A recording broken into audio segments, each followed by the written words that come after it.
পার্টিকে চাঙ্গা করে জিএম কাদেরের মাধ্যমে আওয়ামী লীগের রাজনীতিকে পুনর্বাসিত করতে চায় এবং শেখ হাসিনা আগামীতে জাতীয় পার্টির উপর ভর করে বাংলাদেশে আসবেন। এটাকে উপলক্ষ করে আমাদের মতো যারা কন্টেন্ট ক্রিয়েটর রয়েছেন তারা বলার চেষ্টা করছেন যে জাপার কাঁধে আপা, বা আপা কেন জাপাতে, এই ধরনের কথাবার্তা অনেকে বলার চেষ্টা করেছেন। এটা যে রাজনীতির কতটা অপরিপক্কতা এবং এটা যে কতটা একটা অসম্ভব একটা বিষয়, এটা কেবল যারা রাজনীতি করেন, মূলধারা রাজনীতি করেন, তারা বুঝতে পারবেন। জামাতের বেশ কয়েকজন শীর্ষ নেতা তারা বুঝতে পারবেন, যারা শেখ হাসিনাকে দেখেছেন, আওয়ামী লীগকে দেখেছেন, যারা জাতীয় পার্টির কেন্দ্রীয় রাজনীতি করেন তারা দেখেছেন শেখ হাসিনাকে, আওয়ামী লীগ এবং আওয়ামী লীগের শীর্ষ নেতৃবৃন্দ যারা শেখ হাসিনাকে ঘনিষ্ঠভাবে জানেন এবং বিএনপির যারা নেতৃবৃন্দ। তো কাজেই এখন এই যে জাপাকে নিয়ে যে সকল কথাবার্তা হচ্ছে, এটা খাজুরি আলাপ ছাড়া আর কিছু নয়। জাতীয় পার্টি মানে সবসময়টাতে যেটা হয় সেটা একটা বি টিম হিসাবে তারা মানে যাকে বলা হয় ব্যবহৃত হয় সেই 91 থেকে এ পর্যন্ত। এরশাদ জীবনে দুইবার তিনি ঘাড় উঁচু করে দাঁড়ানোর চেষ্টা করেছিলেন। প্রথমবার হলো যে যখন জেলখানাতে তিনি ছিলেন এবং সমর্থনের ব্যাপার আসলো যে জাতীয় পার্টি বিএনপিকে সমর্থন দেবে নাকি আওয়ামী লীগকে সমর্থন দেবে। তখন তিনি একবার জীবনে দাঁড়িয়েছিলেন যে আমি মরে যাব কিন্তু কোনো অবস্থাতেই বিএনপিকে সাপোর্ট দেব না। ফলে আওয়ামী লীগকে সাপোর্ট দেওয়ার কারণে তিনি জেলখানাতে অনেক চাপের মধ্যে ছিলেন, অনেক ভয় ভীতির মধ্যে ছিলেন, কিন্তু প্রথমবার তিনি তার সারা জীবনের মধ্যে প্রথমবার তিনি 1996 নির্বাচনের পরে আওয়ামী লীগকে যে সাপোর্ট দিয়েছিলেন, এটা ছিল তার জীবনের যাকে বলা হয় শ্রেষ্ঠতম বীরত্বের কাজ। এই গেল একটা। তিনি আরেকটি বীরত্বের কাজ করেছিলেন। সেই বীরত্বের কাজ হলো যে জেলখানা থেকে এবং ওইবার তাকে রাষ্ট্রপতি বানানোর কথা, আরও অনেক কিছু হয়েছিল। অর্থাৎ 2000 যে 1/11 এলো, তো 1/11-এর আগে যখন আওয়ামী লীগ এবং বিএনপি বন্ধু খুঁজে বেড়াচ্ছে, জাতীয় পার্টির সমর্থনের উপরে নির্ভর করছে যে 2006 সনের নির্বাচনটা হবে কি হবে না। এবং জাতীয় পার্টিকে ম্যানেজ করার জন্য তারেক রহমান সাহেব, হাওয়া ভবন, তার যারা সঙ্গী সাথী সর্বোচ্চ চেষ্টা তারা করলেন। এবং আপনারা জানেন যে ওই সময়টাতে তারেক রহমান সাহেব জেনারেল এরশাদ সাহেবের বাসায় গিয়েছিলেন এবং তাদের মধ্যে খানা পেনা হয়েছিল। যারা এরশাদ ঘনিষ্ঠ এবং যারা তারেক রহমান সাহেবের ঘনিষ্ঠ তারা অন্তরালের কিছু ঘটনা জানেন। আমি সেই ঘটনাটা প্রকাশ করে দেই।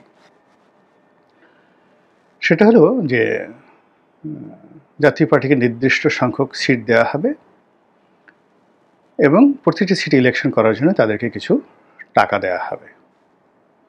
তো এরশাদ রাজি, এবং তিনি যদি রাজি হয়ে যেতেন তাহলে কিন্তু 1/11 আসতো না এবং বিএনপির বি টিম হিসেবে জাতীয় পার্টি আসতো, এরশাদ রাষ্ট্রপতি হতো বা পরবর্তী অন্য একটা ইতিহাস তৈরি হতো। কিন্তু ওইবার এরশাদ সাহেব রুখে দাঁড়িয়েছিলেন। এটা তার জীবনের দ্বিতীয়বার রুখে দাঁড়ানো। আমি তাকে 91 থেকে যেভাবে দেখেছি, তার আগেও তিনি যখন রাষ্ট্রপতি ছিলেন 86 সনের থেকে আমি তাকে দেখেছি। তো আমার কাছে এই দুইবার মনে হয় তিনি রুখে দাঁড়িয়েছিলেন। তো সেখানে যে কথাবার্তা হলো সেটা হলো যে সব ফাইনাল এখন টাকা দিতে হবে। তো টাকা এরশাদ সাহেবকে হাতে দেওয়া হবে না। বিএনপির পক্ষ থেকে বলা হলো যে you are not a trust or the man, আপনাকে বিশ্বাস করা যায় না, আপনাকে টাকা দিলে আপনি সেই টাকা প্রার্থীদেরকে দেবেন না, কাজেই আপনি যাদেরকে মনোনয়ন দেবেন আমরা সরাসরি সেই প্রার্থীর হাতে টাকা দেব। এরশাদ খুব অপমান বোধ করলেন এবং এটা ওই সময় মিটিংয়ে তারেক রহমান সাহেব অন্য যারা আছেন তাদেরকে বুঝতে দিলেন না।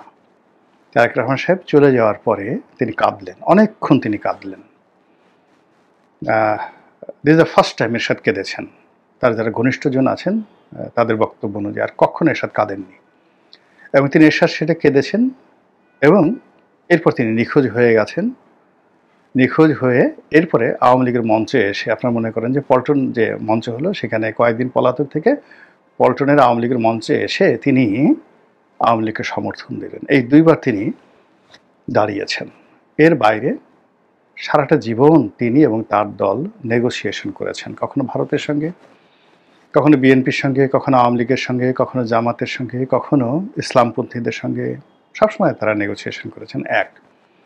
২ নম্বর হলো যে ৯৬ সন থেকে আওয়ামী লীগ জাতীয় পার্টিকে ছোট করতে করতে করতে করতে করতে করতে ধরেন জাতীয় পার্টি একটা মানে বিরাট একটা বটবৃক্ষ ছিল, সেটাকে ১ ফিট উচ্চতার একটা বনসাই বটবৃক্ষতে বানিয়ে ফেলানো হয়েছিল ২০২৫ সনে।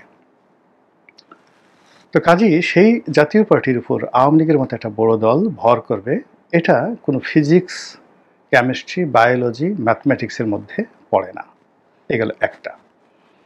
২ নম্বর হলো যে শেখ হাসিনাকে আমি যতটা চিনি, জানি এবং অন্যান্য যারা চিনে জানেন, যদি কিয়ামত হয়ে যায়, তিনি মরেও যান, কোনো অবস্থাতে তিনি যাদেরকে একবার ছোট মনে করেন, যাদেরকে একবার ঘৃণা করেন, যাদেরকে একবার তিনি তাচ্ছিল্য করে দূরে সরিয়ে দেন, কিয়ামত হয়ে গেল তিনি তাদের সঙ্গে আর ঐক্যবদ্ধ হবেন, তাদেরকে কাছে টেনে নেবেন, এরকম নজির ৮১ সনে তিনি রাজনীতিতে এসেছেন।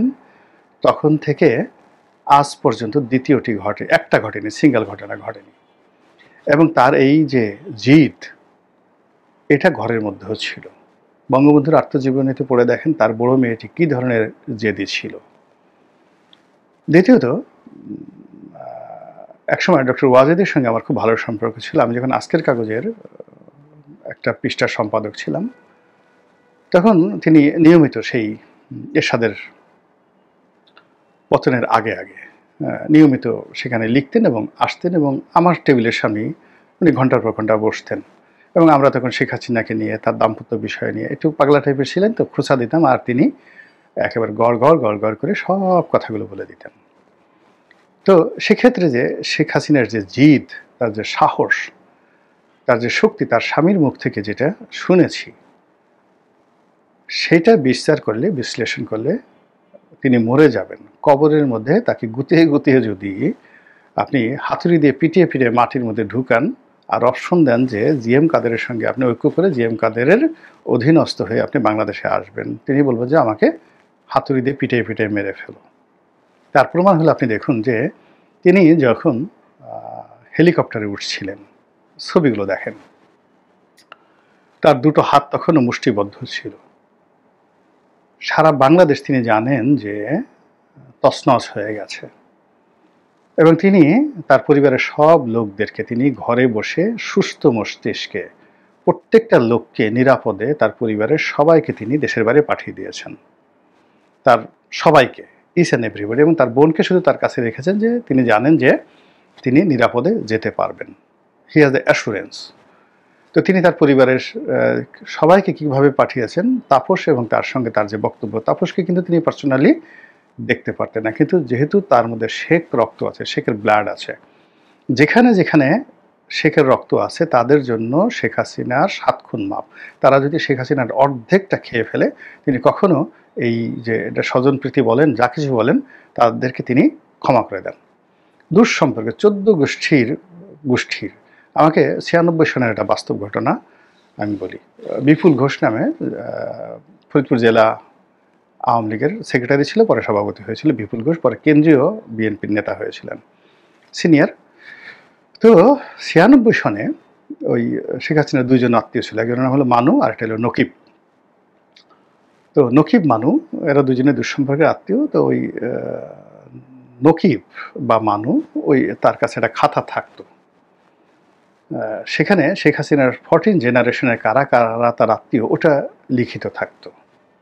তো ফরিদপুরে এরকম একজন লোক শেখ হাসিনার জামানায় ৯৬-৯৭ সনে ভীষণ রকম তাফালিং করতেন, মানে তার অত্যাচারে ফরিদপুরের সবাই বিরক্ত, কিন্তু শেখ হাসিনা তাকে চিনতেন না, জানতেন না।